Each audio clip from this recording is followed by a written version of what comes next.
a todos. Les damos la bienvenida a esta actividad de la Asociación Ensenadense de la Historia, cooperadora del Museo Fuerte de Barragán. Como todos ustedes saben, 2 o 3 veces al año, entre las actividades que realizamos, sabemos hacer algunas charlas con distintos aspectos de la historia nacional y de nuestra localidad en particular. En esta oportunidad vamos a utilizar esta herramienta a la que nos ha acostumbrado la pandemia, que es transmitir claro. y reunirnos vía internet. Por lo tanto, yo le quiero agradecer a todos ustedes la presencia. Hoy nos va a acompañar para hablar de Manuel Belgrano Andrés Dragowski, que es profesor del Colegio Nacional Rafael Hernández, que depende de la Universidad Nacional de La Plata, es docente de la Universidad Católica de La Plata, entre otros tantos lugares en los que él enseña historia. Para nosotros es un gusto contar con su presencia en este año tan especial, en el que se recuerdan los 200 años del fallecimiento de Manuel Belgrano. Como todos ustedes saben, Belgrano tiene que ver con nuestra Ensenada.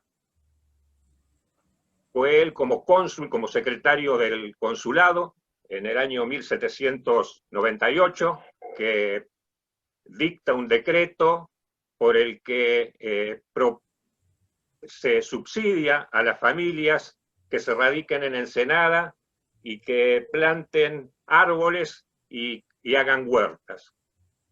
Se los premiaba con 50 pesos de aquel entonces. Es decir, Belgrano tenía una clara conciencia de la importancia de la caleta, de la Ensenada, como factor para proteger los navíos que llegaban a las costas de lo que hoy es la provincia de Buenos Aires. Y como retribución a eso, el pueblo de Ensenada, hoy en este momento se están cumpliendo 100 años de que se colocara la estatua de él en nuestra plaza central. Estatua que en un principio formaba parte de un conjunto de monumentos que se habían instaurado en la Plaza San Martín, frente a la legislatura y la gobernación, y que mucho tiempo después fueron derivados a otros lugares, y nosotros recibimos la estatua de Belgrano, que hoy la tenemos en nuestra plaza central, como les decía. Por lo tanto, la vinculación de Belgrano con nuestra ciudad, con nuestra región, no solo se limita a estos hechos, hay muchos otros hechos históricos que lo vinculan a Belgrano. Por eso para nosotros tiene un sabor especial esta charla, y por eso le vamos a agradecer a Andrés todos los que hoy nos pueda contar sobre este gran patriota que fue Manuel Belgrano. Así que, Andrés, yo te dejo a vos en el uso de la palabra, y te agradezco en nombre de todos tu participación. Bueno, muchísimas gracias, Luis, por esa introducción. Qué linda información que nos diste a todos sobre la relación entre Belgrano y Ensenada, y especialmente ese dato sobre la Plaza Belgrano de Ensenada, que yo la conozco bien, porque la caminé bastante, porque mi abuela vive ahí cerquita de la Plaza Belgrano, y aparte la caminé también mucho tiempo. Un tiempo que di clases, cubrí una suplencia muy larga en el Colegio Don Bosco, así que antes de entrar al colegio me sentaba un rato a esperar en la Plaza Belgrano. Y ese monumento lo vi bastantes veces. Pero bueno, como bien decís, se cumplen 200 años de la muerte de Manuel Belgrano, y siempre es complejo hablar de estas personalidades, de estas grandes personalidades argentinas, porque da la sensación de que es muy difícil agregar algo nuevo, o es muy difícil entrar a discutir estos personajes sin caer en algún tipo de redundancia, o sin hacer algún tipo de apología, ¿no? Siempre está bueno participar de estas discusiones trayendo a colación alguna cuestión concreta para poder reflexionar sobre su impacto concreto, como el que mencionaste sobre la cuestión entre Belgrano y Ensenada, que aparte eso es lo que tiene de maravilloso las localidades tan antiguas como Ensenada, porque tienen esas historias que radican en el siglo XVIII, cosa que es maravilloso. En La Plata no tenemos eso, bueno, a fines del siglo XIX, ¿viste? Pero bueno, es otra. La historia de Ensenada es enorme, y es la historia de la Argentina, la historia de Ensenada. Eso es maravilloso. Y para contribuir a justamente eso, estuve pensando mucho, bueno, a ver, ¿qué se puede decir de Belgrano? ¿Cómo decir algo nuevo de Belgrano? ¿Cómo animarse, sobre todo, a decir algo de Belgrano? Y llegué a la conclusión de que la mejor forma de hablar de Belgrano era, digamos, yendo por la difícil, que es lo que hizo Belgrano con su vida, ¿no? Por eso titulé a esta charla Manuel Belgrano frente a sus desafíos frente a la revolución y la guerra, porque cuando uno se sumerge en la vida de Belgrano, en la vida de este personaje, descubre dos cosas. Primero, que su vida genera una profunda empatía, una profunda amistad, pero al mismo tiempo, no te digo un poco de lástima, pero sí, digo, la idea de que Belgrano vivió todas las malas, digamos, todo lo difícil y lo complicado que le puede pasar a una persona, él lo vivió en su vida, porque la idea que a mí, la tesis, vamos a decir, que a mí me interesa plasmar en esta disertación, es que Belgrano es una persona que se formó para un mundo, y ese mundo desapareció en su cara. Belgrano, cuando fue la Revolución de Mayo de 1810, tenía 40 años, era una persona grande, era una persona que ya estaba formada, y todo aquello para lo que Belgrano apostó en su vida explotó, y tuvo que hacer algo, tuvo que ingeniárselas para navegar en ese mundo extraño que fue el mundo de la Revolución. Y es lo que nos está pasando a nosotros. O sea, en cierta medida, este es un año belgraniano, no solamente porque son 200 años, sino porque estamos viviendo una revolución y estamos ingeniándolas, estamos intentando ver qué hacemos, igual que hizo Belgrano. Y a mí me interesaba plasmar la disertación por esa línea. Así que para empezar voy a compartir pantalla porque preparé una diapositiva como para acompañarme un poco en la charla. ¿Bien?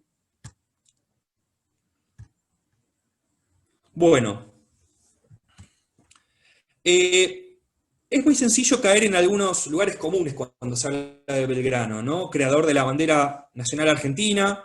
Generalmente lo recordamos como el general Belgrano, ¿sí? Hay monumentos que figura el nombre General Belgrano. Es recordado por sus características militares. Pero me parece potable descubrir este Belgrano que sufrió, el Belgrano que la pasó mal, vamos a decir, el Belgrano que luchó, el Belgrano que combatió, no combatió militarmente solamente, sino que combatió de todas las maneras en las que puede combatir una persona cuando está luchando por transformar el mundo y por transformarse a él mismo, sobre todo, ¿no?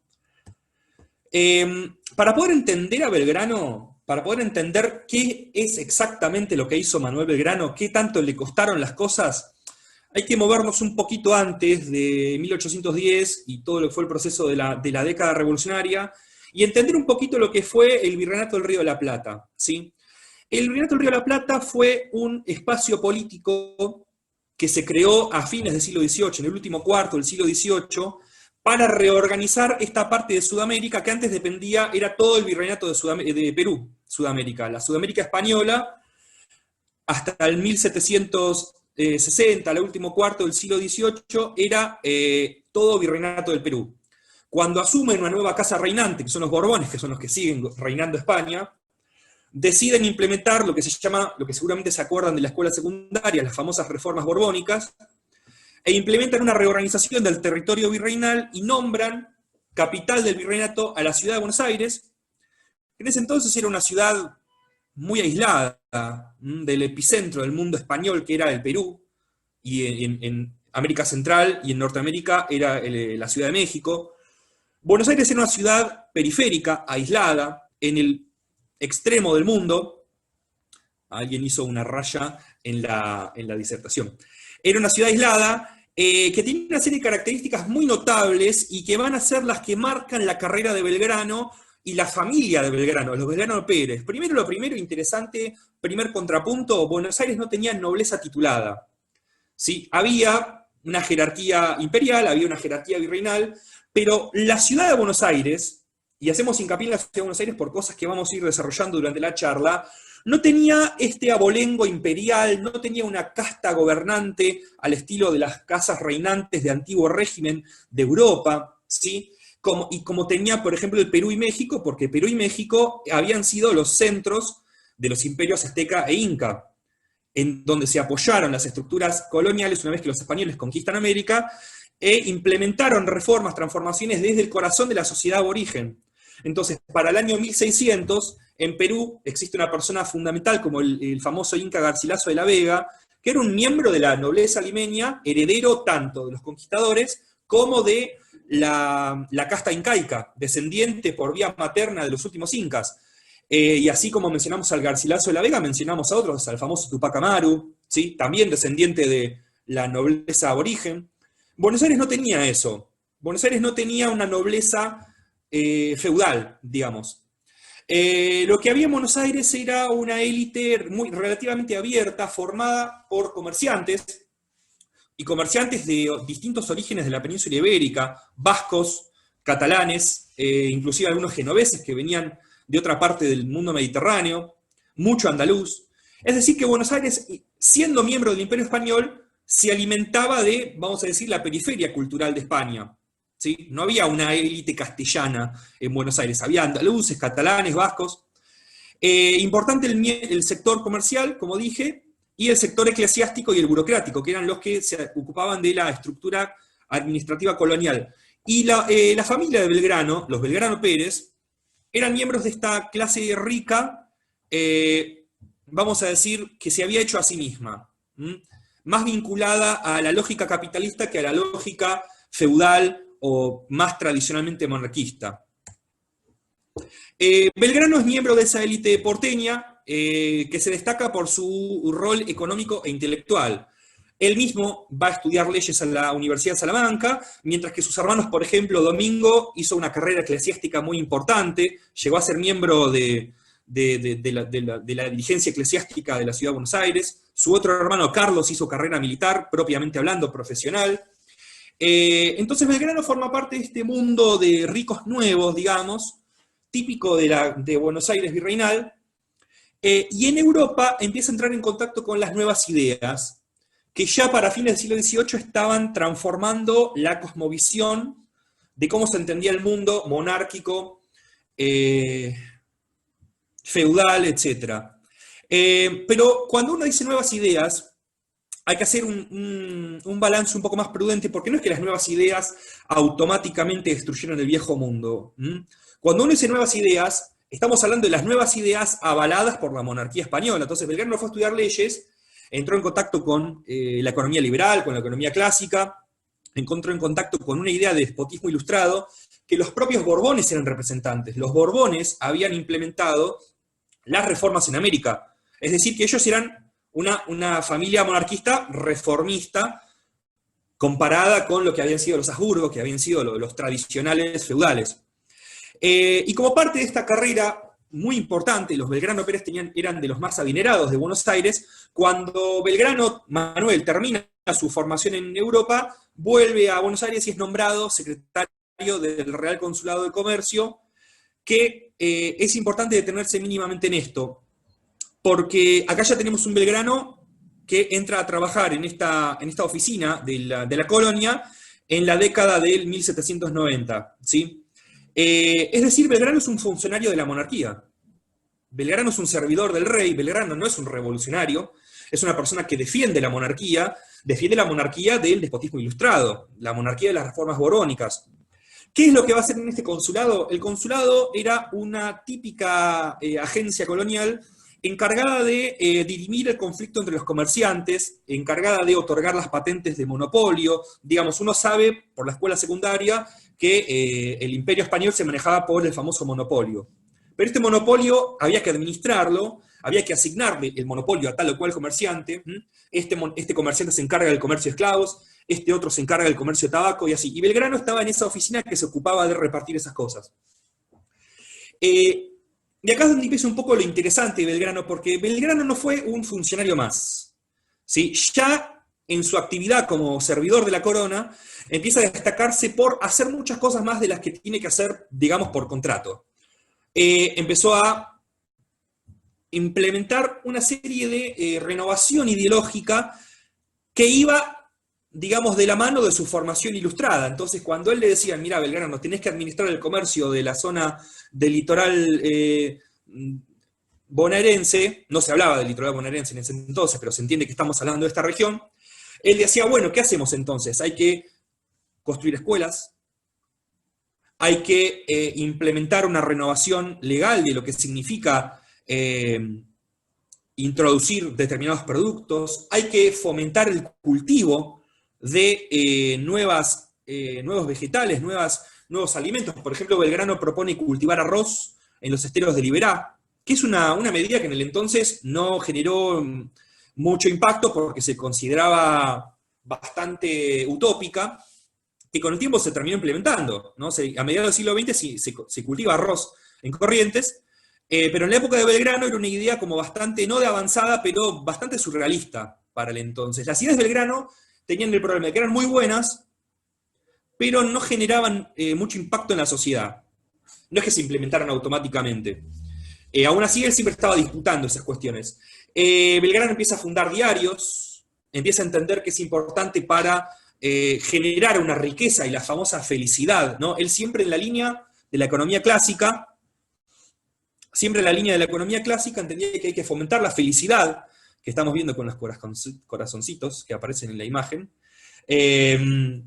a través de distintas actividades que promuevan el bienestar y promuevan la posibilidad de que las personas y los habitantes del virreinato puedan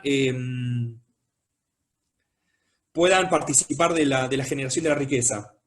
La prensa fue uno de esos principales instrumentos, con lo cual hay muchos historiadores que dicen, bueno, podemos hablar de un Belgrano periodista, podemos hablar de un Belgrano educacionista, promotor de la educación, pero esta dificultad de encasillar a Belgrano tiene que ver con el hecho de que el mundo del antiguo régimen es muy distinto al nuestro.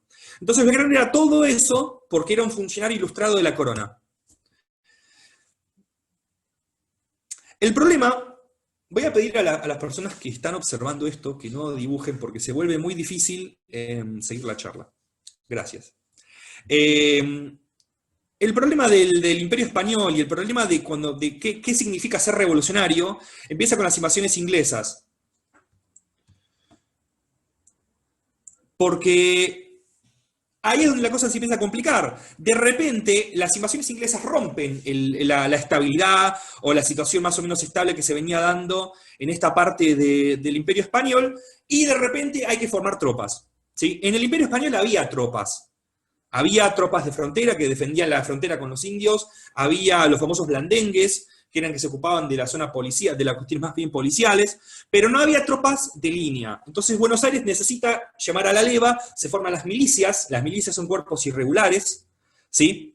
Y Belgrano es nombrado capitán de milicias. Es algo que le pasó porque él era miembro de lo que en ese entonces se llamaba la clase decente, o los vecinos. Entendemos que estamos hablando de una sociedad colonial en donde la división social no es por clase, sino es por estamento, en donde la distinción pasa mucho por la honra, por la pertenencia a la familia, ¿sí? Entonces Belgrano es nombrado capitán de milicias porque formaba parte de este mundo dirigente ilustrado.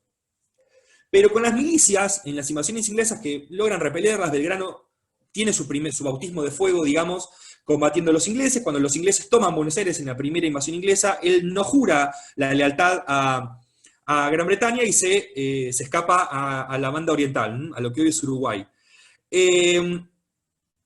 Pero eso fue algo muy, muy notable porque con las invasiones inglesas empieza a generarse un principio de politización popular que antes no había, porque las milicias tienen que elegir a sus propios oficiales, ¿sí? Eso es un poco el mundo de politización que empieza a darse con Belgrano. Esto es un poco la imagen del virreinato como para darnos una idea de qué clase de mundo es el que está interviniendo, en el que va a intervenir Belgrano y en el que van a generarse las disputas político-territoriales, económicas, ¿sí? Hay un concepto muy importante de los historiadores que es el tema de la carrera de la revolución, ¿sí? Cuando se dice carrera de la revolución es un concepto acuñado por el historiador Alperindongui, Tulio Alperindongui. Lo que se ve es la posibilidad de la nueva clase dirigente en poder participar del poder por fuera de las estructuras coloniales tradicionales, ¿sí? Por fuera de las estructuras coloniales tradicionales.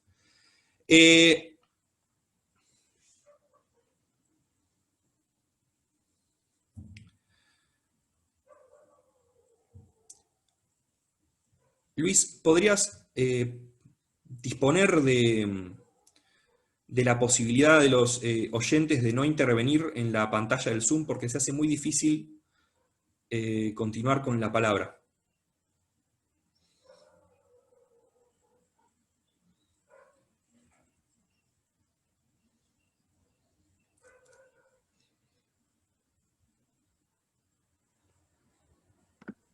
Perdona, Andrés, pero no sé quién...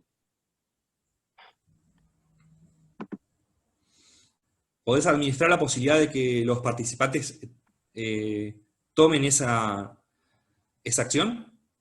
Sí, estoy tratando, pero me parece que es alguien que está haciendo travesuras en un lugar donde no debería estar participando.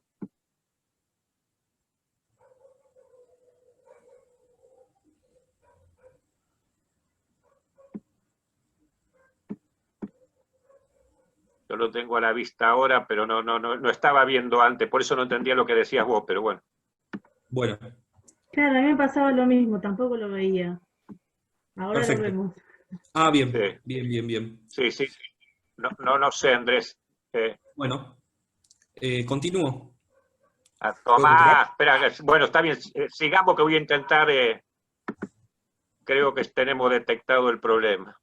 Por favor. Bueno, yo continúo. Yo voy a hacer un paréntesis antes de continuar con Belgrano, porque para poder entender bien en qué consiste la Revolución de Mayo, hay que entender someramente qué fue lo que pasó. Cuando en 1808 Napoleón invade la península ibérica, vamos a decir, hay un proceso muy intenso de politización en España, en la cual básicamente se rompe, o la idea, la discusión del entonces era que el lazo entre el pueblo, los gobernados y el gobernante, o sea, el rey, se rompe. Entonces cada territorio americano está ante la situación de definir qué hace ante la invasión napoleónica. Con lo cual, bueno, la propuesta en todo, ya sea tanto en España como en las colonias españolas en América, fue, hay que crear juntas que guarden la soberanía del rey mientras la situación en la península ibérica se restablece. Y ahí empieza el problema de quién es el soberano. Yo les había mencionado que con las milicias en las invasiones inglesas se produce una especie de politización o inicio de politización, y esto va a ser muy importante para la trayectoria de Belgrano, porque Belgrano va a ser un prominente miembro de esta primera junta, ¿sí? Y automáticamente va a sumergirse en el proceso de la, como les dije, carrera de la revolución. Belgrano tenía una carrera muy importante, bastante importante de funcionario colonial, y cuando se produce esta sustitución de la autoridad, no digamos revolución, si bien era la palabra que se usaba en ese entonces, entre los historiadores está la discusión de si la Revolución de Mayo fue o no una revolución, porque las personas no lo vivieron como una transformación del sistema, lo vivieron como vamos a intentar resguardar esto mientras Napoleón está en la península ibérica. Lo que pasa es que mientras tanto, mientras resguardaban la soberanía del rey, empezaba a darse una serie de transformaciones que iban alternando o iban introduciendo variables nuevas en la cuestión. Entonces, por ejemplo, una persona que no tenía trayectoria militar como Belgrano es nombrado capitán hacia la expedición al Paraguay. ¿Sí? ¿Por qué? Porque el Paraguay, la Asunción, el Cabildo de Asunción, había declarado que no iba a adherir a la jura de la primera junta en Buenos Aires, entonces enviaron una expedición militar para persuadir al Paraguay de que jure lealtad a Buenos Aires. No lo logran, ¿sí? Belgrano no llega hacia allá, pero en el mientras tanto Belgrano hace algo muy interesante, y es que al entrar en el territorio, ya vamos llegando para Corrientes y Misiones, en el territorio de las misiones jesuíticas, Belgrano encuentra y empieza a observar la situación de los indígenas, del pueblo indígena guaraní, y ordena a través de un reglamento, ¿sí?, la situación o la nueva situación de los guaraníes. Los libera del tributo, les da una serie de ordenanzas para que los guaraníes puedan gobernarse o autogobernarse, es lo que se llama el reglamento de los 30 pueblos, ¿sí? Es decir, Belgrano como militar hace cosas que no son de militar. Continúa una función política, social, educativa, legal, de transformación social, de renovación de las ideas sociales, ¿sí? El debate de la bandera, ¿sí? La famosa jura de la bandera en la orilla, en Rosario, es un evento que ha sido reconsiderado a posteriori como, bueno, claramente fundacional de la cultura argentina, pero en el entonces fue un evento que el propio Belgrano dijo, bueno, nadie se va a acordar de esto. Fue un evento, no quiero decir menor, pero fue un evento que Belgrano, digamos, como que la hizo por su cuenta, espaldas a la autoridad de Buenos Aires, jurando, o sea, haciendo jurar a su propia tropa, y después, no es que se cayó en desuso, pero la celeste y blanca empezó a ser usada por algunas tropas sí, otras no.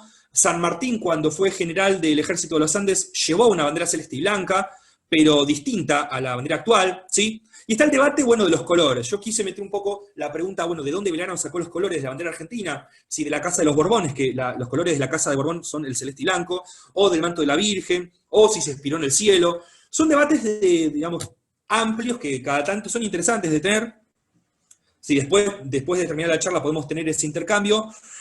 Yo no tengo una posición tomada de dónde Belgrano sacó la idea para los colores, pero evidentemente esos colores estaban circulando, ya habían sido propuestos por French y Beruti cuando fue la sesión de la primera junta repartiendo escarapelas. Los colores celeste y blanco se fueron imponiendo por el uso popular en la medida en que se iba definiendo patria, porque en este entonces no existe la República Argentina. Era otra cosa lo que estaba en ebullición, eran las Provincias Unidas, era el Virreinato del Río de la Plata, no se sabía bien qué es lo que estaba en revolución, pero estaba en revolución. Y en ese mar extraño empieza a navegar Belgrano, como dije, un poco en línea con el nombre de la charla, entre la revolución y la guerra, ¿sí? Como el título del famoso libro de Tullio de Perindongui. Porque fue la revolución y la guerra la que condicionó los desafíos y las soluciones que fueron encontrando, ¿sí? Una persona que tenía 40 años, ya estaba formado, de un día para otro tuvo que ponerse al frente de un ejército, tuvo que empezar a tomar decisiones sobre qué color tiene que tener una nación, tuvo que darle reglamentos a pueblos indígenas, mantenía una posición didáctica o pedagógica respecto de cómo tratar a los soldados, ¿sí? En ese sentido es muy linda su autobiografía, que es un texto que yo recomiendo para leer, muy sencillo de leer, porque ahí es donde Belgrano más o menos va recordando, rememorando qué clase de comentarios tenía con la tropa cuando pasaban por Corrientes, cómo conversaba con los gauchos que le decían por qué camino pasar y por cuál no. Belgrano empezó a llevarse bien con su tropa, de un modo muy amistoso, digamos, podríamos decir, ¿no? Pero mientras hacía eso, Belgrano empezaba a ser visto negativamente por los saavedristas, porque Belgrano, como miembro de la primera junta, había adherido a la línea de los morenistas, a la línea de la gente que estaba a favor de no de una independencia, pero sí de los cambios radicales más directamente inspirados en la Revolución Francesa. Los saavedristas pertenecían a la línea conservadora, a la línea de, bueno, vamos despacio, veamos qué hacer porque no sabemos cómo va a terminar la situación en Europa, ¿sí? Y efectivamente, la ocupación de Napoleón Bonaparte en España termina, Napoleón Bonaparte es vencido, digamos que la fiesta de la Revolución se termina, y Belgrano empieza un poco a tambalear. Acá es donde empieza un poco el problema, o vamos a decir lo interesante de Belgrano, porque una persona que venía con un muy buen primer momento de participación en el gobierno de la Revolución, empieza a tener problemas, ¿sí? Efectivamente, Belgrano, al frente del Ejército del Norte, vence a los españoles en Salta, en Jujuy y en Tucumán, pero empieza a tener derrotas en la frontera norte, en el Alto Perú, lo que actualmente es Bolivia. Eso ocasionó que Belgrano fuese destituido, fuese puesto en duda por la facción saavedrista que había en Buenos Aires, y ahí es donde se produce ese encuentro entre Belgrano y San Martín en Yocasto, que está muy bien recreado en la película de Pablo Rago y Pablo Echarri, ¿no? La película es linda, por lo menos como recreación ficcional. Belgrano es enviado en una misión diplomática a Europa, ¿sí? San Martín se hace cargo del ejército del norte, San Martín viene con la estructura marcial, no quiero profundizar porque es abrir muchos caminos, pero San Martín en 1812 vino con Alvear, vino con Sapiola, vino con toda la, vamos a decir, la técnica militar del ejército moderno y reorganiza el ejército del norte. Casi podría decirse que San Martín ordena el ejército. Crea un colegio de oficiales, crea una academia de oficiales, impone la verticalidad marcial, impone una serie de cuestiones propias de la vida marcial que Belgrano no tenía tan bien vistas. Belgrano, por ejemplo, perdonaba a los prisioneros, ¿sí? Eso le ocasionó muchísimos problemas. No fusilaba gente, dudaba ante fusilar a la gente. Bueno, no es que yo esté a favor de fusilar, pero Belgrano tenía que fusilar porque era militar, en una guerra de independencia. Bueno, entonces, como para zafar un poco, lo mandan a Europa, dirigido vamos a decir, en un grupo de diplomáticos, entre los cuales estaba Rivadavia, estaba Manuel García, había toda una serie de personajes fundamentales de la élite cultural intelectual porteña, y Belgrano está ahí como miembro de esa delegación diplomática buscando apoyo en Europa. ¿Qué clase de apoyo buscaban en Europa? Antes de 1816 no se hablaba de independencia, lo que se buscaba eran apoyos para traer algún príncipe europeo que quiera hacerse cargo de la monarquía acá. No se hablaba de república. No se hablaba de república. República era una mala palabra, ¿sí? Sobre todo en Europa después de la caída de Napoleón Bonaparte, cuando se restauran las monarquías absolutistas. La palabra república hacía acordar a Robespierre, a la guillotina, hacía acordar a la Revolución Haitiana, que fue, Haití es el primer país de América Latina en independizarse, y se independizó a través de una revolución de esclavos. Y eso para la clase dirigente, la clase económica del entonces, era un problemón, porque si en Haití se sublevaran los esclavos, acá tranquilamente podían sublevarse los indígenas y matar a todo el mundo. Entonces era un miedo político real, y Belgrano intenta navegar por esa situación, entendiendo que no es momento, digamos, que el horno no está para bollos, que el horno no está para repúblicas, pero entendiendo que la mayoría de la población del Virreinato del Río de la Plata es de origen aborigen, justamente, son de originarios. Y ahí es donde Belgrano llega a su propuesta, que por la cual también es recordado, que es la monarquía incaica, ¿sí? Cuando Belgrano vuelve de Europa, luego de esta delegación diplomática, se suma al Congreso de Tucumán de 1816, proponiendo una monarquía, ¿sí? El nuevo país no tiene que ser una república, tiene que ser una monarquía gobernada por la familia real incaica, ¿sí? Esto era una idea que respondía a muchas cuestiones, no solamente pragmáticas, no solamente decir, bueno, Europa está en una fase conservadora, se terminó la revolución, instauremos una república, pero al mismo tiempo de un pragmatismo que respondía al conocimiento del terreno que Belgrano había aprendido estando al frente del Ejército del Norte, porque entendió que para gobernar la zona de Tucumán, Salta y el Alto Perú, que era lo importante, porque estaba la mayoría de la población y estaba la plata, estaba la mina de Potosí, que es de lo que vivía el Virreinato del Río de la Plata. Hay que gobernar con mayoría aborigen, hay que gobernar con familia real aborigen. Y esto es un concepto monarquista, ¿no? En una monarquía gobiernan las familias que tienen el derecho natural de gobierno. Si no tenemos un príncipe europeo, que lo estaban buscando, podemos tener un descendiente de los incas. Y estaba el descendiente de los incas. Había un Tupac Amaru, un hermano del famoso Tupac Amaru, que estaba preso en España, pero era un descendiente de los incas y quisieron nombrarlo. Este Tupac Amaru estaba en España preso, producto de unas rebeliones aborígenes que había habido en 1790, y no se enteró que lo querían nombrar rey de la Argentina o rey de las Provincias Unidas. Pero la idea estuvo. Y al mismo tiempo Belgrano trabajó con otro grupo político que se llamó el carlotismo, que lo que querían era traer a la infanta Joaquina Carlota, que era la hija del rey de España, que estaba exiliada en Brasil, en Río de Janeiro, y que era una candidata muy bien vista, prudente, para que se haga cargo de la monarquía toda, ya sea o en todas las colonias americanas o en esta parte de Sudamérica. Ambos proyectos fracasan, no llegan a buen puerto, principalmente porque hay mucho rechazo a la idea de un rey inca en Buenos Aires, pero también porque ya se va generando la idea de que este territorio es muy complejo de administrar y no puede ser gobernado por un punto unificado, que es lo que era el problema de la colonia. Entonces ya se va estableciendo la idea de que esto se va fragmentando, ¿sí?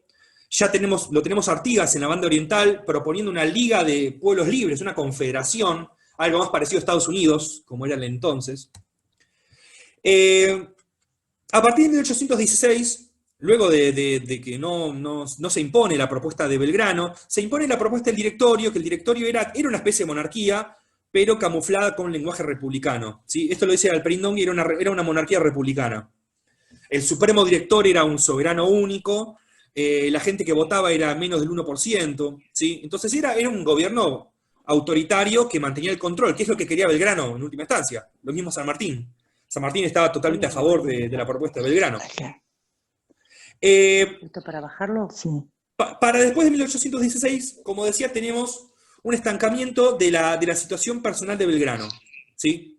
Belgrano vuelve a dirigir al ejército del norte, pero en un contexto político totalmente distinto, porque se perdió el Alto Perú, no se logró avanzar, no se logró entrar a la zona de la actual Bolivia vía de la campaña por tierra, ¿sí? La idea era llegar hasta Lima y acabar con el dominio español entrando por Bolivia. No se pudo porque la zona del norte argentino y el sur de Bolivia es un laberinto de montañas con pueblos muy belicosos, en ese entonces mucha población que no se sabe a quién es leal. Entonces se cerró la frontera del norte y se queda Güemes custodiando la entrada por Salta. Pero Belgrano sigue como dirigente general del Ejército del Norte y ahora teniendo que maniobrar bajo las órdenes de Buenos Aires para reprimir a los caudillos federales del interior, ¿sí? Personajes como, por ejemplo, Artigas, pero también Estanislao López, ¿sí? Algunos dirigentes de Corrientes, algunos dirigentes de Santiago del Estero, que van a empezar a decir que se independizan de Buenos Aires. Empieza un proceso de disolución de la estructura, porque si Buenos Aires se independizó de España, bueno, las provincias van a asumirse como tales, van a asumirse provincias, y van a decir, yo me independizo de Buenos Aires. Ahí es como surgen las provincias. Inclusive algunas provincias como Tucumán, en 1819 proclaman la República de Tucumán, que no duró nada, pero era una propuesta. Hubo unos meses que existió la República de Tucumán. Belgrano tiene que ordenar la represión de algunos caudillos, y finalmente el Ejército Norte es disuelto a través de un motín dirigido por el general Bustos. La Madrid de nuevo proclama esta independencia de Tucumán, que no prospera, pero se termina el control central sobre el norte. Y Belgrano entra en su eclipse definitivo, olvidado, y ahí es donde muere en su famosa pobreza, que su último pago al médico es pagando con su reloj. Bueno, y así es como termina la historia de Belgrano. Termina justo en 1820, el año que cae el gobierno central de Buenos Aires, y se inicia otra etapa totalmente distinta de la historia argentina, signada por la Guerra Civil y la crisis. Y ya para ir terminando, bueno, luego de todo esto, parece como que hablar de Belgrano es hablar de una persona que tuvo más fracasos que éxitos en su vida. A Belgrano le tocó hacerse cargo de un mundo que entró en crisis, ¿sí? Por eso es significativo recordar a Belgrano, porque es el hombre de la crisis, en ese sentido. Es él, o diríamos navegante de tormenta, pero es la persona que se hizo cargo de la revolución, la persona que más entendió y que más sufrió lo que es una revolución, lo que fue la Revolución de Mayo, ¿sí? Miembro de una élite comercial, los Belgrano Pérez, de muchísima riqueza, muere en la pobreza, ¿sí?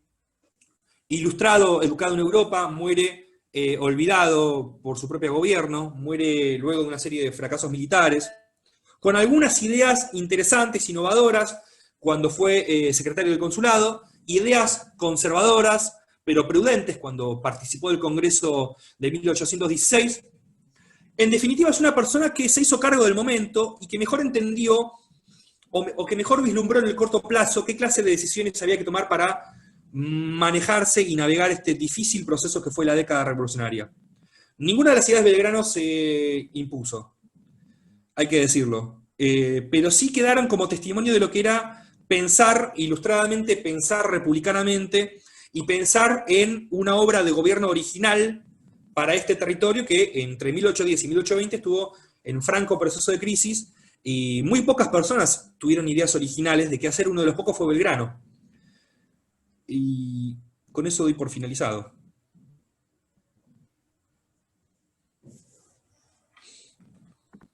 Bueno, te agradecemos, Andrés, A ver, se ve que hoy tenemos visitas que nos quieren complicar un poco la actividad, ¿no? Ya tuvimos que sacarle la sala a alguien porque estaba escribiendo, y ahora tenemos a alguien que parece que quiere tomar el control de las pantallas, ¿no? Así que... Bueno, diría Belgrano, es una intervención revolucionaria y lo resolvimos a través de una intervención conservadora, que es lo que propuso Belgrano. ¿Qué se le va a hacer? Bueno, te quiero agradecer, Andrés, la hermosa exposición que nos acabas de hacer sobre Belgrano, personaje de nuestra historia que sin lugar a duda merece ser revisado y estudiado, como nos has sugerido vos. Y bueno, vamos a abrir a ver a las preguntas de los participantes que quieran hacerlo. Por favor, nos levantan la mano o directamente, si lo hacen ordenadamente, abren su micrófono y formulan la pregunta. A ver, yo me voy a... Sí, preguntas, comentarios, observaciones. Ahí están preguntando por el chat. A ver. A ver. ¿En qué año murió Belgrano? Murió en 1820. En el mismo, sí. Por eso se cumplen este año 200 años. Te quería preguntar cómo era la relación con Moreno, otro revolucionario. Sí. La relación con Moreno era muy importante porque ambos pertenecían a, vamos a decir, al sector ilustrado, vamos a decir que fue, digamos, la primera generación de revolucionarios. Aparte, ambos dos pertenecían al entorno del incipiente periodismo rioplatense, ¿sí? Moreno es recordado en el Día del Periodista y participó junto a Belgrano en la creación de lo que un historiador denomina la esfera pública rioplatense, trayendo los primeros diarios, intentando instalar el diario como el instrumento de la ciudadanía o el instrumento para la mejoría de la felicidad del pueblo, como es el discurso del liberalismo clásico del entonces, ¿no? Entonces ambos dos fueron los pioneros del periodismo argentino y participaron juntos en esos emprendimientos. Fíjate que cuando sucede la muerte de Moreno, empieza en los problemas políticos de Belgrano con Buenos Aires. Así que la relación era fundamental. ¿Alguna otra pregunta? Hola Andrés, ¿cómo estás? ¿Qué tal? ¿Qué haces, Pablo? ¿Cómo andás? Bien. No, estaba pensando cuando te estabas escuchando esto del tema de los colores, ¿no? Y de los Borbones, sí. Eso de los cuadros de Goya, ¿no? Porque ahí se ve, ¿no? Como la cinta que tienen los Borbones. Claro. Y una vez, ¿no? De pensar, ¿no? Un poco qué hay de construcción, ¿no? En el discurso histórico, en este caso, de dónde vienen los colores, ¿no? Claro. De nuestra patria. Y es Totalmente. más, si uno analiza otras banderas, sobre todo en América Central, son muy parecidas.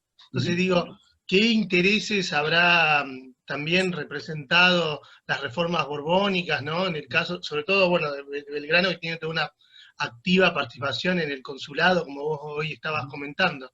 Así que en realidad más que una pregunta es como una reflexión de eso, ¿no? De dónde pueden haber venido el tema de esto de los colores.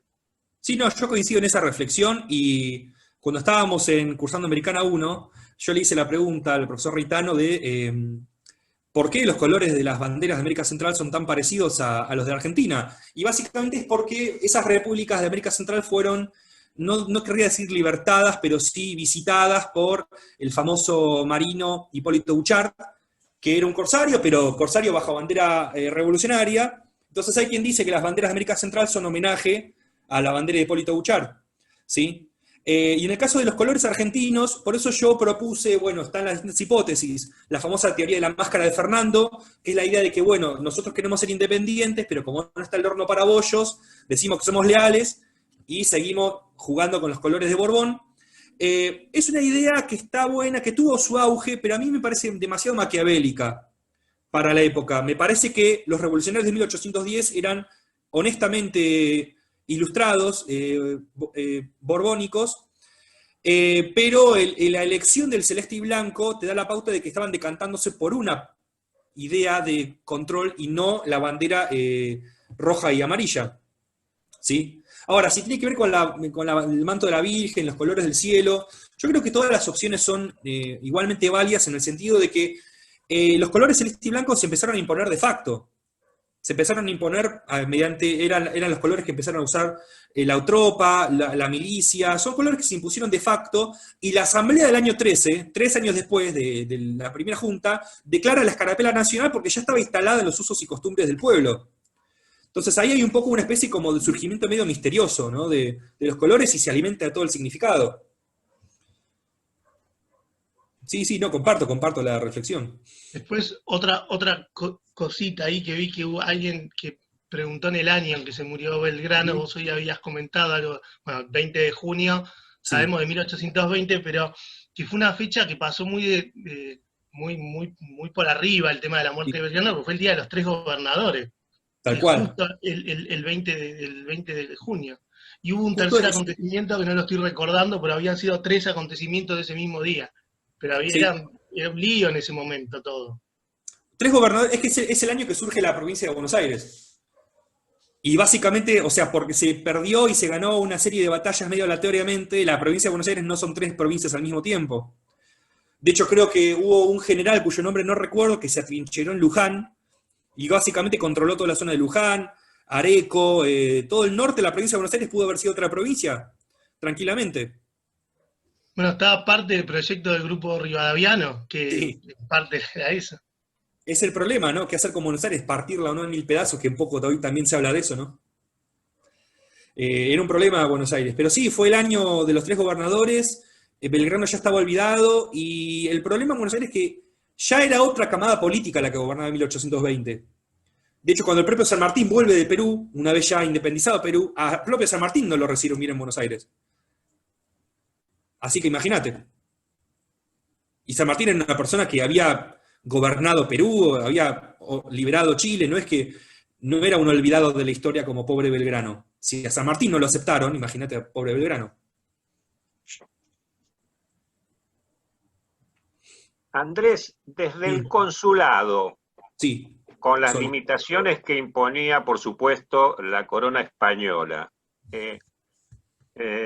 Belgrano, ¿tuvo acciones que favorecían el comercio de Buenos Aires o privilegiaban el comercio de Buenos Aires sobre el resto del virreinato? ¿Tuvo acciones concretas, digamos? Bueno, hay 2 grandes medidas. Belgrano propuso durante el consulado crear una flota mercante. Él ya entendía que, vamos a decir, algunos cambios se estaban dando en el mundo, él observaba algún cambio de equilibrio en el mundo, y proponía una flota mercante para que Buenos Aires pueda participar con mayor autonomía.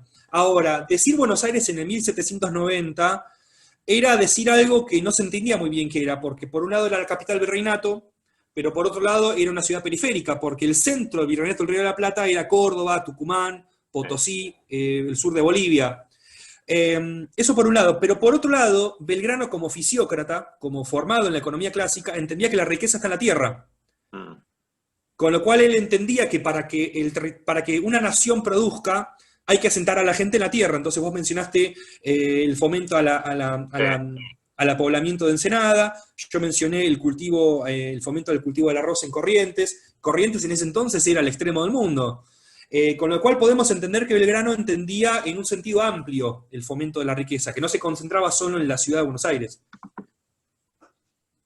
Correcto. Después pensemos, por ejemplo, en la fundación de las escuelas. Las famosas 4 escuelas de Belgrano que quiso fundar con el premio de 40.000 pesos que le dieron, estaban instaladas en el norte argentino. En lo que hoy es el norte argentino, inclusive hubo una escuela que hizo fundarla en Tarija. Nunca se hicieron. Tacna, no recuerdo. Nunca se hicieron. Porque esos son los lugares que Belgrano entendía, con su experiencia de general del Ejército del Norte, que debían ser intervenidos activamente, porque ahí estaba la mayoría de la población. Ahí es donde quería fundar las escuelas, no en Buenos Aires. Por más que haya querido hacer cosas en Buenos Aires. Nunca se hicieron las escuelas. Se hicieron tarde. En su momento no se hicieron y después se terminaron haciendo con fondos provinciales ya en una época institucional totalmente distinta. Pero sí, la plata de Belgrano desapareció en el camino. Pero en el siglo XX se hicieron. Sí, en el siglo XX y como homenaje, como una iniciativa provincial, como homenaje a la idea de Belgrano, pero los 40.000 pesos, O sea que venimos de corrupto desde 1800. el problema es que en la década revolucionaria no se sabía qué iba a pasar al día siguiente. Hubo muchísimos cambios de gobierno, muchísimos cambios de tándem dirigentes. Una revolución es una especie de monstruo indomable. Entonces esos 40.000 pesos, ese es el problema de Belgrano. Tuvo ideas maravillosas Belgrano, pero las pensó como un ilustrado antiguo. Medio como, no quiero decir que la revolución se lo comió, pero la revolución se lo comió Belgrano, ¿sí? Idealista. Era un idealista en el mejor de los sentidos, claramente. Era un idealista en el sentido borbónico. Los Borbones, a través de su poder vertical, reformaron, y Belgrano se formó en esa línea del reformismo vertical, ¿no? Lo que pasa es que en la época revolucionaria no es un reformismo vertical, es un reformismo horizontal, digamos. O anárquico. Sí, totalmente, directamente anárquico, claramente. Entonces esos 40.000 pesos, emitidos con la mejor de las intenciones, desaparecieron en la guerra. Posiblemente se usaron para pertrechar soldados, digo, no es que se los llevaron a París, se usaron para alimentar tropa, pero andás a ver la tropa de quién. Jessica, ¿querías hacer una pregunta? No, está bien. Pensé que... No, era un poco si tenías algo de noción sobre la relación con sus hijos, porque él fue más bien como que defendió un poco el tema de los aborígenes, y lo poco que leí, como que el hijo estuvo más bien en la guerra en contra.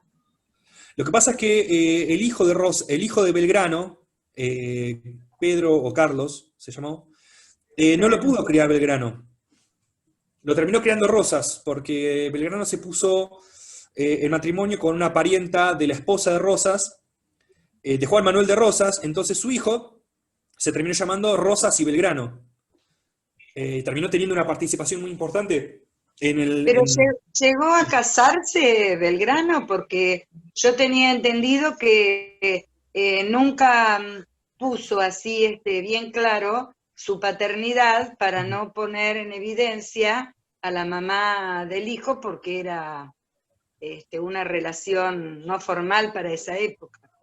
Claro, sí, creo recordar que ellos no pudieron consumar en la iglesia, digamos, a nivel institucional. Y para Sí, no sí. hacerle pasar así, entre comillas, cierta vergüenza de haber No, claro. tenido un No, hijo, totalmente. lo dio en adopción a Rosas. Sí, pero mantuvo el apellido. Rosas y Belgrano se llamó su hijo. Y hoy en día los descendientes de Belgrano se siguen llamando Manuel Belgrano, así Y que la la hija línea... tiene una hija, tuvo una hija también. Eso no sabría decir. Claro. Sí, tuvo una hija. Y actualmente hay dos ramas de los Belgrano que están peleados, enemistados entre sí. Las Qué lástima. familias en la actualidad. Acá en Qué Buenos Aires. Ujú. Graciela, Interesante. ¿la hija no nació en Bolivia o en Chile? No es de acá, de Argentina, me parece, la hija. Creo que no es de Argentina, pero él la favoreció económicamente en su momento. Interesante. Como que tuvo predilección por la hija. Sí, No interesante. sé, eso lo leí en una oportunidad que en la Asociación de Docentes Jubilados tratamos el tema y me encantó, leí en internet, un poco en los libros, pero por ahí es la información que a lo mejor, bueno, no es tan certera como quizá como la que tiene un estudioso del tema, ¿no? Pero eso yo no lo supe, no lo había sabido a lo largo de mi vida de docente, esa faceta de que había tenido dos hijos y por qué no los reconoció, así entre comillas, ¿no? Graciela, creo que la hija no fue... Mirta, no soy Graciela. La Mirta. otra vez me dijiste Graciela también en un negocio. Bueno, el Alzheimer. Tiene la creo que- costumbre de renombrarnos, Edgardo. Sí. Bueno, el Alzheimer, soy viejito ya. Pero me parece que la hija es de una relación media, no tan formal, digamos. En esa época era común, de una relación que no era aceptada por la familia, me parece. Creo recordar, he leído tanto que ya no... Y la No me hija ubico. era de María Josefa Escurra, que en ese momento me parece que estaba casada con alguien más, entonces como no podían Eso era el hijo. Claro. El hijo. El hijo. Entonces, como que se lo dieron a Rosas para que lo criara. Y se lo dieron, bueno, en adopción. Exactamente. Bueno, Joaquín, ¿querés hacer una pregunta? Sí, a mí me gusta, más que una pregunta, me gusta tratar de entender el presente que vivimos estudiando el pasado, por eso también me apasiona muchísimo la historia, y comprender cuál fue el ánimo revolucionario de la Argentina comparado con otros países que también han llegado a su independencia mediante revoluciones. Sí.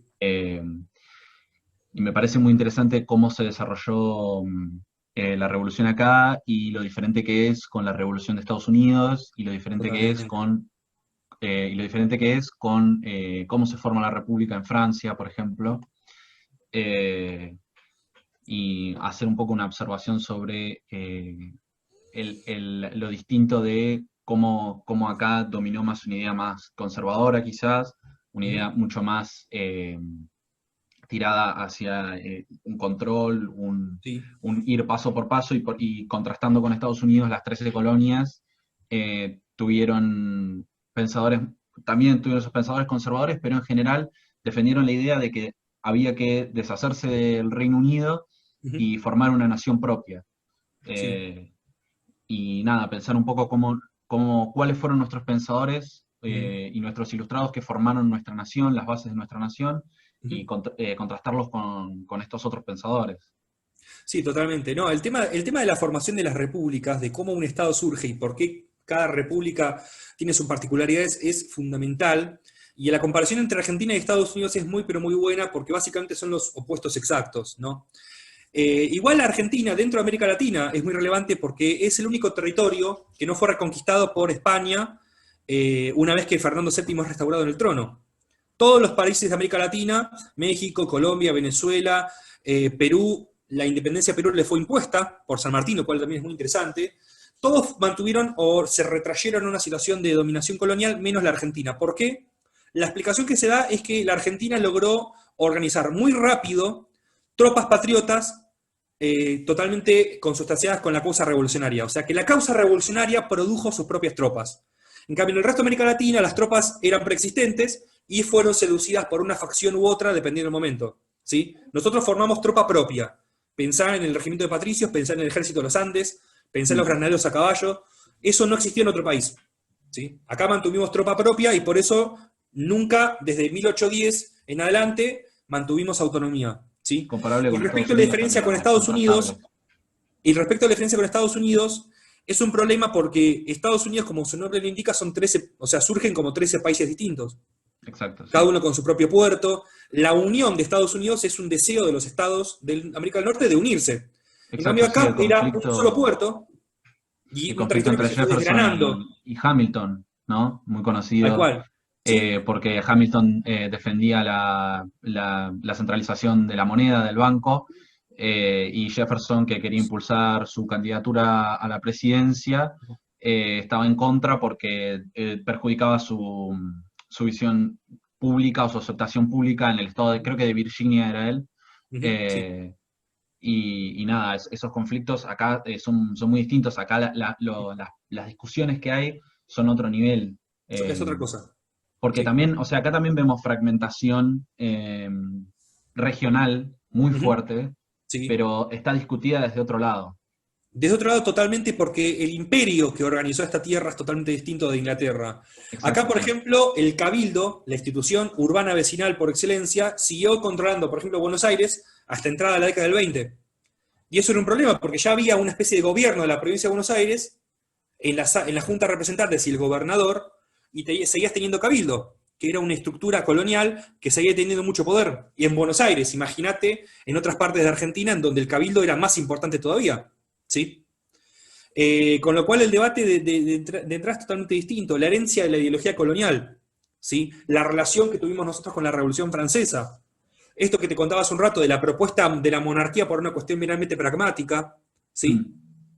Eso marcó el derrotero de algunos debates muy importantes. Por ejemplo, Rivadavia, cuando Rivadavia fue presidente en 1826, fue una especie de restauración, no quiero decir borbónica, pero del viejo iluminismo.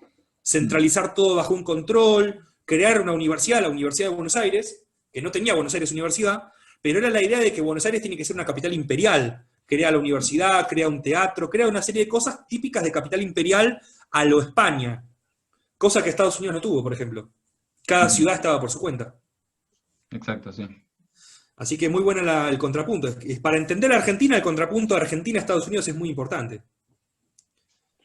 Estados Unidos es un país capitalista y nosotros, América Latina, ¿qué pasaba? Que mientras ellos se dedicaban a todo lo que era herramientas y tecnología, nosotros estábamos supeditados al éxito o fracaso de las cosechas, por ejemplo. Claro, Eso totalmente. fue muy importante. Al principio la economía estadounidense estaba muy fuertemente marcada por los farmers, que eran básicamente pequeños terratenientes que cosechaban. El inicio de la economía estadounidense es principalmente movido por la cosecha. Acá lo que sucedió es que distintas decisiones políticas llevan a un resultado, que es que las cosechas en la Argentina son muy caras para el beneficio que van a dar y son muy arriesgadas. Entonces, los grandes terratenientes argentinos apuestan a una inversión mucho más segura, que es el ganado. Entonces ves, ganado vacuno... y cuesta mucha menos gente el ganado, por ejemplo. Exacto, ganado vacuno, y además ocupás la mano de obra que tenés. Los Porque gauchos. mientras allá vos tenés pequeños terratenientes, que cada uno se ocupa de su pequeña granja y de producir y abastecer el mercado local y el mercado exterior, acá vos tenés grandes terrenos que tienen muy pocos dueños y que necesitan ser trabajados bueno, entonces necesitas o mucha mano de obra o una mano de obra que se pueda mover en ese terreno, digamos. Y entonces, al ser una inversión mucho más sencilla, lo que sucede es que se decantan por ella, digamos. Luego hay una transición más adelante hacia la producción del grano, pero Sí. es bastante más... Bueno, ahí adelante. entran los famosos saladeros de Ensenada. Si sumamos el ingrediente del contrabando en los puertos. Sí, totalmente. Es un problema eso. Y yo voy a agregar algo a esta cuestión de la formación del capitalismo en Argentina, porque básicamente la guerra de independencia fue el deseo en mantener bajo control de Buenos Aires las minas de plata de Bolivia. Por eso el problemón de Belgrano siendo derrotado en Vilcapugio y Ayohuma en 1813. Ahí perdimos una fuente de financiamiento gigantesca, que es de lo que se alimentaba todo el virreinato, y hubo que reinventarse rápidamente. Por eso la importancia de la ganadería bonaerense, por eso los saladeros de Ensenada, por eso el problema de Artigas, porque las tierras de la banda oriental eran mucho más rentables que las de Buenos Aires. Después Rosas levanta, nos ponemos rosistas, Rosas pone de pie la provincia de Buenos Aires, y ahí empieza a funcionar el capitalismo argentino, con la clase terrateniente bonaerense y entrerriana. Pero cuando se perdió la minería de plata fue el problema, ¿de dónde sacamos la plata? Sí, de hecho Estados Unidos tiene una guerra para determinar cuál va a ser el sistema de producción, se podría decir. La guerra civil. Digamos. Exacto, la guerra civil estadounidense. Sí. Porque vos tenés en el sur, tenés a las colonias que están, que todavía tienen el sistema de esclavitud legal, y eso es una fuente de ingreso enorme para los terratenientes. Sí. Y eso sostuvo durante muchísimo tiempo la economía de Estados Unidos. Estados Unidos no transiciona a una producción industrial hasta ya entrados los largos 1800, si no me equivoco. Tal cual. Entra en la segunda revolución industrial recién los Estados Unidos. Sí, sí, tal cual. Vos lo dijiste muy bien.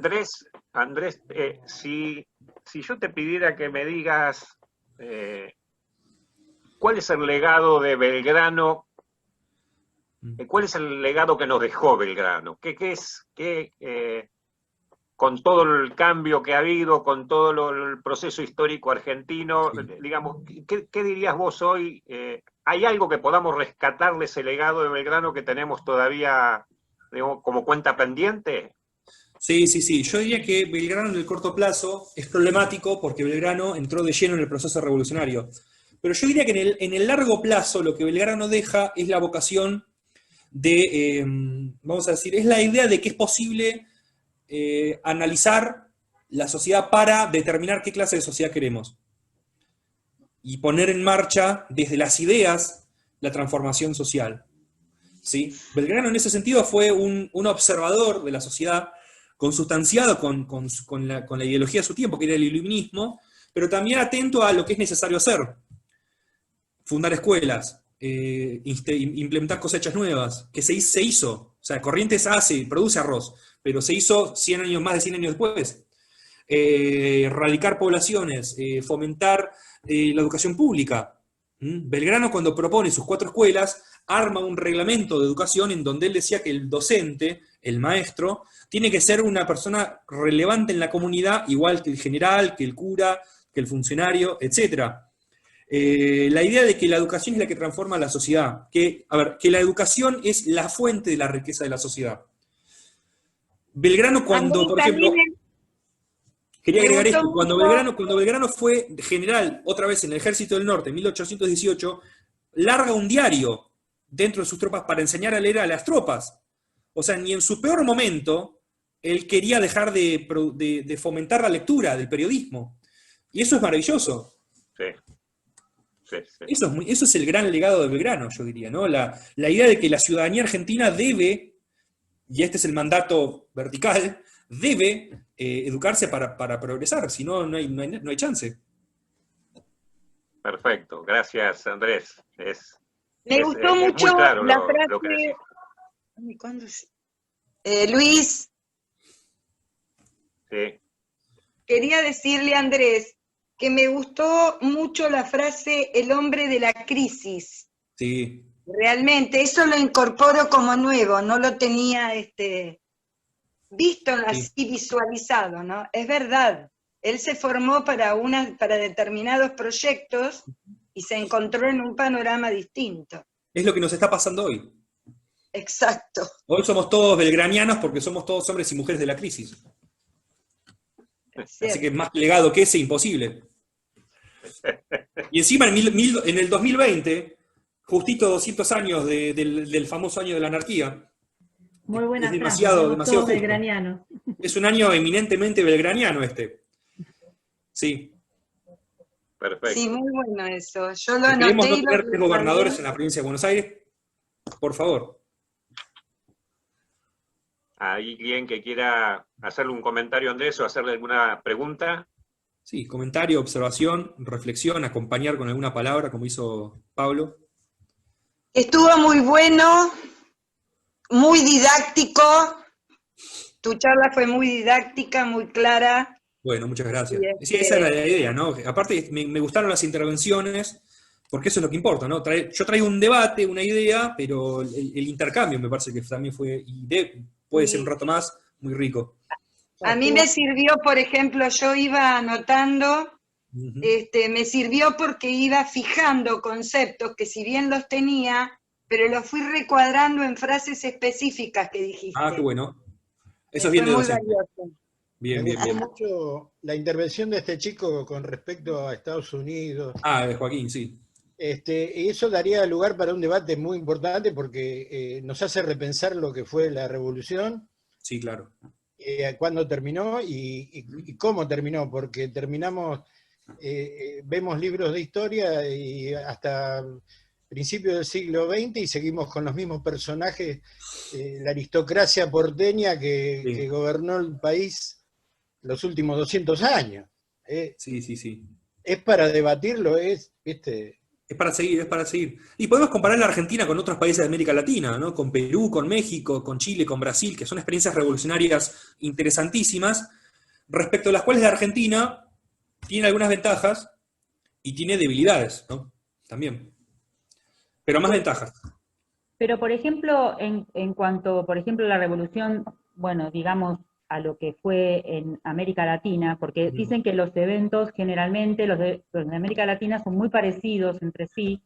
Nosotros, bueno, si bien estuvimos más atrasados en cuanto a la revolución, ¿no tiene que ver también un poco con esto de que en el territorio argentino no teníamos, como en otros lados de Centroamérica, sociedades bien muy centralizadas, digamos? Claro.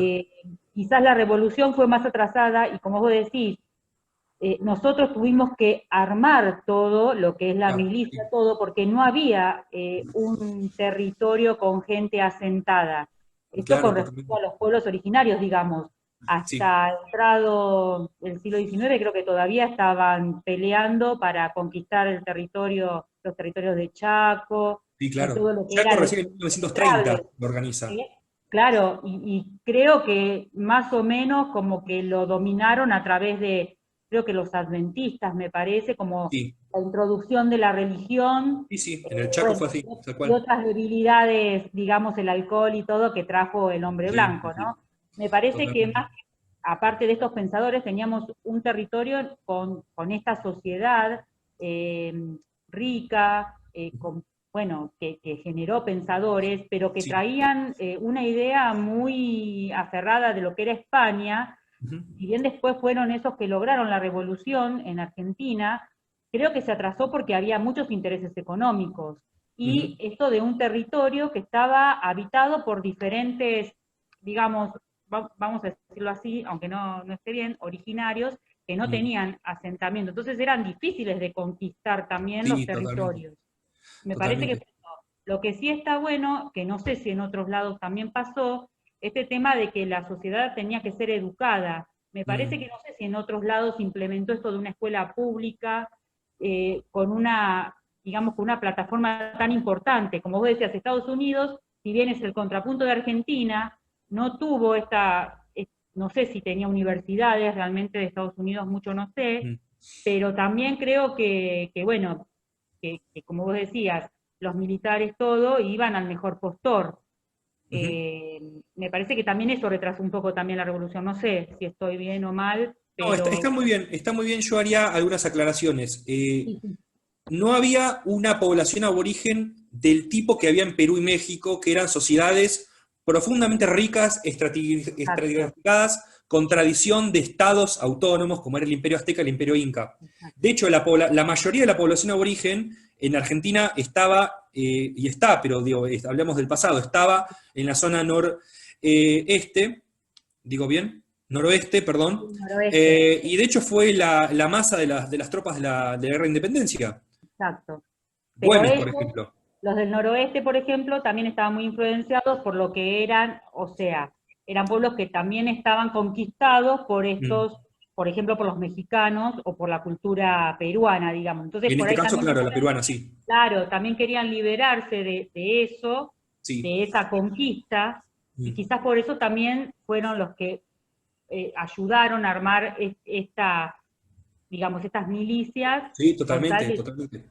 No, el rol de las comunidades aborígenes en Salta, Jujuy, fue fundamental para garantizar el hecho de que Salta y Jujuy sean parte de la Argentina, porque podían ser de Chile, podían ser un país aparte, podían ser de Perú, porque Güemes mantuvo la línea ahí, apoyado en las poblaciones, en las comunidades locales, es que Salta y Jujuy son argentinas. Para el caso del litoral pampeano y el litoral de la Pampa Húmeda, eran sociedades nómades, en el Chaco aparte eran sociedades nómades y belicosas, ¿sí? Entonces por eso se tardó mucho en avanzar en algún tipo de organización estatal, como la que se manejaba en el resto del territorio, y la Patagonia y la Pampa ni hablar, ¿no? Eso recién con Roca.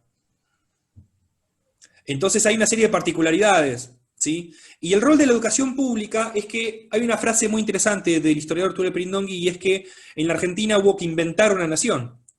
En el resto de América Latina, no es que ya existía educación pública, ya existían unas estructuras estatales extremadamente sólidas y prestigiosas, ¿sí? En Perú, por ejemplo, San Martín tuvo mil problemas en Perú, porque la sociedad peruana, ya sea la aristocracia limeña y el interior de Perú, lleno con millones de habitantes que hablaban y hablan su propia cultura, tuvo muchos problemas para entrar en ese mundo, porque ya era una sociedad consolidada la peruana. La Argentina no existía directamente, eran muchos fragmentos de territorios culturalmente distintos. Por eso es que San Martín libera a Perú y se va, porque los propios limeños, la propia élite limeña, quiero decir, ¿no?, se enemistó muchísimo con San Martín. El pueblo limeño favoreció a San Martín, la élite no. Claro, tiene que ver con las sociedades que existían antes de la llegada del español al territorio. Totalmente. En ese sentido, hay por ahí un mito, que es el famoso mito mitrista, no sé si han escuchado la historia mitrista, que Mitre, cuando Mitre, a fin de siglo XIX, escribe la historia de Belgrano, y ahí es donde nosotros retomamos a Belgrano como personaje, dice la idea que es medio mitológica, medio cierta en cierta medida, que en la zona del Río de la Plata se formó una sociedad nueva, una sociedad democrática que tuvo que pelearla desde abajo. Eso es medio mitológico, pero mientras en Buenos Aires un genovés como Domenico Belgrano, el papá de Belgrano, puede acceder a la élite, eso en Lima no hubiese pasado nunca, por ejemplo. No pasaba. En Buenos Aires podía haber una clase dirigente de ricos nuevos. Pueyrredón es un apellido, no sé, vasco, ¿de dónde es? Belgrano. Son apellidos que no son de Castilla, son de otras partes de España. Eso es característico de esta sociedad periférica en donde la movilidad social es mucho más grande. Y lo que hubiese sido esa época si hubiese celulares, ¿no? Bueno, sí, olvídate, sí, totalmente. Sí. Si hubiesen ganado algunas batallas más... Ni hablar. Sí. Si hubiesen ganado más batallas. La comunicación, uno dice, bueno, batalla 1, batalla 2, batalla 3, pero entre batalla y batalla el tiempo que pasaba de la comunicación era clave y se daba mucho lugar a equívoco, ¿viste? Tal cual. Es un problemón. La verdad que fue buena la charla, muy interesante. Sí, no, y da para discutir horas. Es muy interesante también pensar desde los intereses exteriores, porque a veces nos limitamos a pensar en la construcción de la nación desde la propia nación y nos olvidamos de la influencia externa. Porque me quedé pensando en que, por ejemplo, otra vez vuelvo al ejemplo de Estados Unidos. Estados Unidos fue financiado en gran medida por Francia. Sí. Y sin embargo, ¿quién financió la revolución argentina? ¿Quién puso el dinero? ¿Quién puso las armas? ¿Quién puso los cañones? Porque las guerras se ganan con hombres y se ganan con armas. Sí. Pólvora. Exacto. Totalmente. Bueno, en La Plata, viste que se habla de San Martín agente inglés. Mucho dinero vino indirectamente, pero mucho dinero también vino de acá, ¿eh? Por ejemplo, el Deán Funes, el famoso Deán Funes, el hermano Ambrosio Funes era comerciante y tenía una fábrica de pólvora, directamente. El hermano del cura Funes tenía una fábrica de pólvora. Hoy sería escandaloso eso, que un miembro de la élite eclesiástica tenga un hermano que se dedica a la manufactura de pólvora para ganar una guerra, pero en ese entonces estaba bien. ¿Sí? Claro. Sí, eso es lo interesante. Repregunto, que me perdí en esto. ¿De dónde entonces, que tampoco nunca lo pensé, de dónde salían los fondos para los armamentos y demás? Buenos Aires, al ser la capital virreinal, tenía una fuente de financiamiento propia que era la aduana. Sí. Por eso se peleaban por dónde iba a estar el puerto, ¿no? Si exacto, tal cual. O en Buenos Aires, y en realidad para tener una provincia un poco más rica, se tiraba para el lado de Buenos Aires, y también, como habíamos visto en la charla que hicimos el año pasado con respecto al puerto de Ensenada, también había una lucha con los intereses de lo que era Uruguay, el puerto en Uruguay, digamos, con lo que era Ensenada. Bueno, pero concretamente los recursos eran propios del país.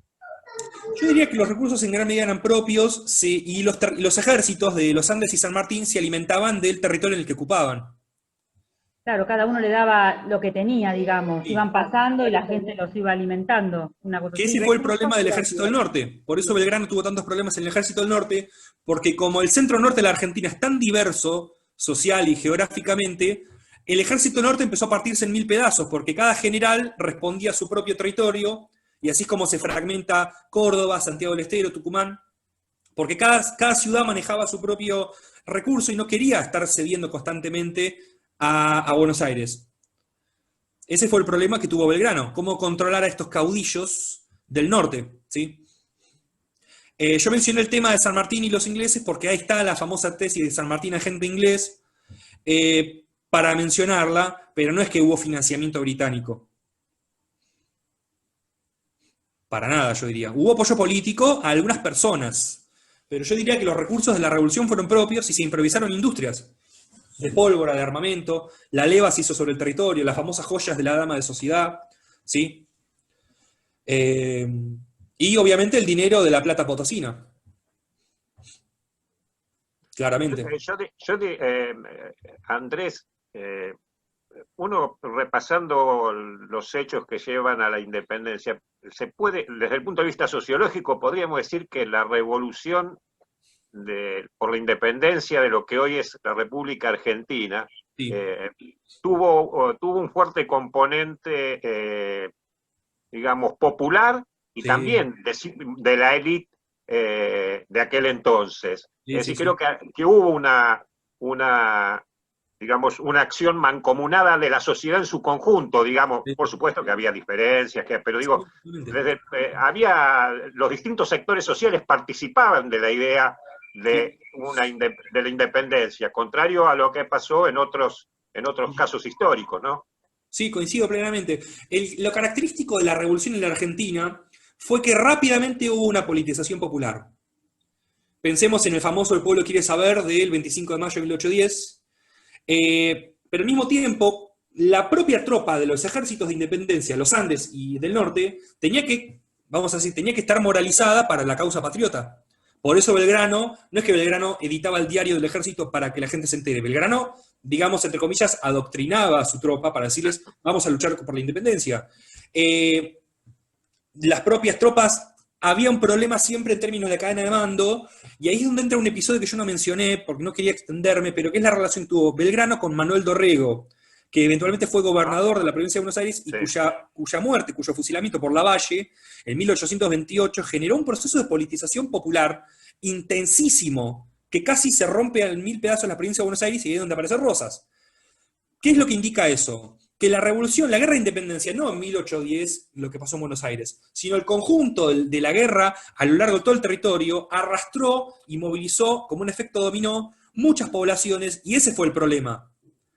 Por eso Artigas, por ejemplo, que yo no lo mencioné porque hablemos de Belgrano, pero Artigas es fascinante. Artigas Sí. propone un plan de confederación, casi a la norteamericana.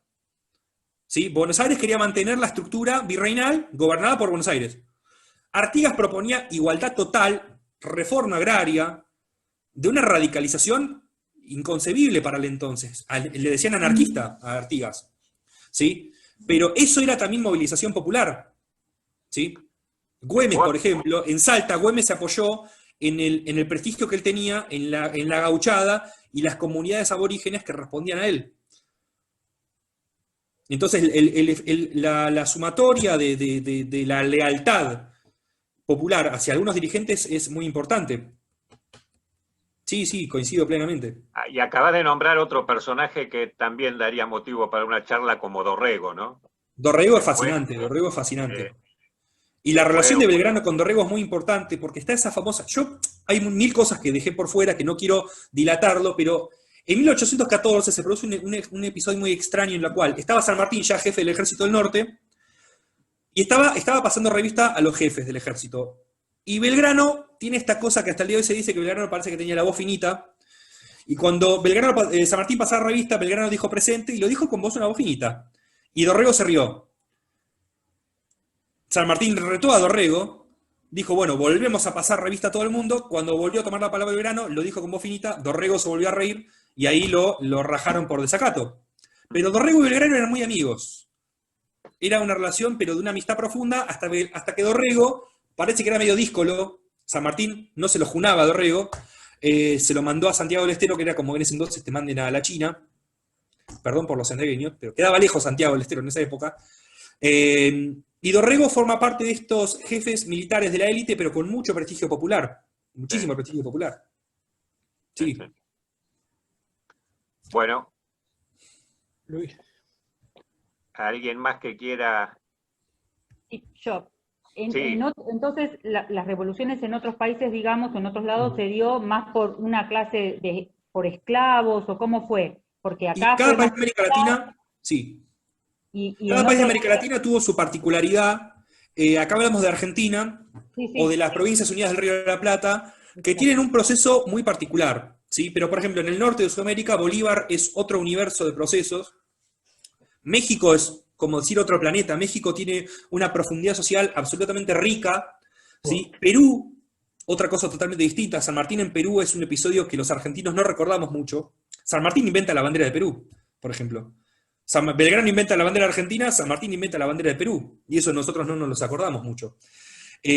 Cada país tuvo su particular. Chile, por ejemplo, Chile tuvo una relación muy extraña con el famoso Juan Manuel Carrera, un personaje muy, muy extraño, que era como una especie de primer líder chileno que se vino a la Argentina, hizo lío en la Argentina. San Martín lo mandó a fusilar, sí o no, no se está de acuerdo si lo mandó a fusilar.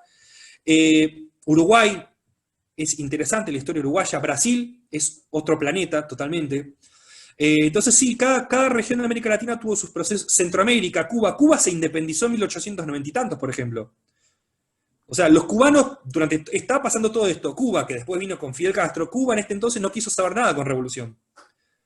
Recién con José Martí llegó la independencia cubana.